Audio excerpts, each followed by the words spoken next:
Hello, my name is Adam Queen.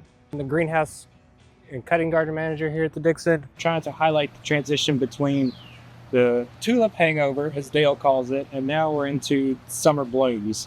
And the biggest key to that is the day lengths are getting longer. The heat units, which is the actual temperature of everything, is getting warmer. And now we're transitioning more to things like zinnias, amaranth, ageratum, stuff like that. And even things like dianthus are starting to phase out because that's more of a cooler plant. We're going to talk about some corn. We've had a few comments as to why are we planting corn in the flower garden, but corn also has a tassel, which is a flower. And I chose it because I grew up on a farm and I grew up around 500 acres of corn every year. So this kind of reminds me of home. And the flower head, which is the tassel here, is going to make a big inflorescence, which in old days was used to make brooms, but we use it in the arrangements. So it's a really good dried cut, lasts forever once it's dried, all winter. And yeah, Sorghastrum nutans. Welcome back to the cutting garden. So here we have Zinnia elegans, which is a really good cut flower. And this is a new variety from Johnny's Selected Seeds called agave. And I like it because it's iridescent and both like a cactus type. And cactus type flowers have, zinnias have this type of spray to them. They're not as like tight as the double ones you might see. But a lot of people get confused because for cut flowers, you want a really long stem, which you can see on this one. But then over here, we have a bedding zinnia, which is Zohar Double Raspberry Ripple. And you can see it's a lot shorter and it won't get much taller than this. So that's the two different zinnias that we grow here at the Dixon.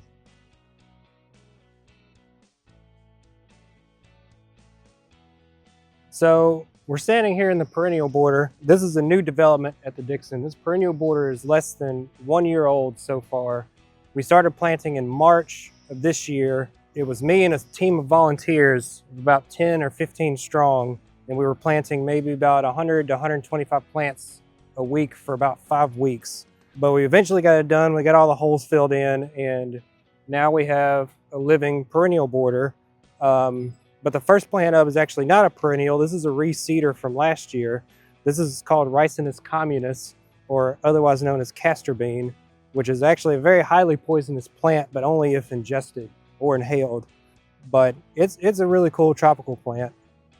This is one of those situations where it's fun to see what comes up in the garden. We didn't place this, we didn't plant this just reseeded by itself. And it works really well with the blues and the purples that are going on right next to it. Over here we have Assavea, which has been blooming its head off the entire month of April and May. This one's called Unplugged So Blue. It's a Salvia farinacea hybrid. Over here we have Verbena bonariensis, which is a cultivar named Vanity. It's a new selection we've been growing here. Next to it over here, we have a native, which is Liatris spicata, straight species. And it's really cool because it actually starts flowering from the top of the inflorescence down. Great for pollinators, really interesting spiky foliage. So here we have a few native selections in the perennial border. This is Echinacea purpura, although it's not very purple. Its cultivated name is white swan. So even though you might have Echinacea purpura, you can have several different varieties that are cultivated within this genus of species.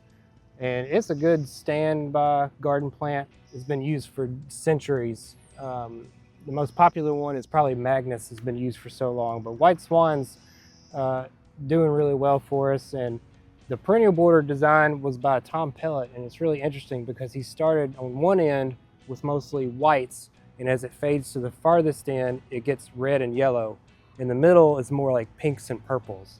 So it's like a fade of hues. And then over here, we have a butterfly milkweed, Asclepius genus, that's also native to this area. So here we have Tithonia rotundifolia, which is known as Mexican sunflower.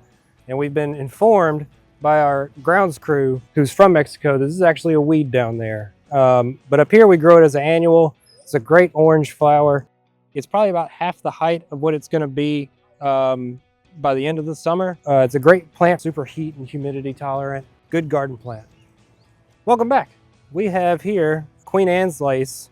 There's different types. This genus of species is Daucus carota. There's also, you may have heard of Ami majus. There's also Ami visnaga, which is the native one, but here we have the Daucus carota. It's a really good cut.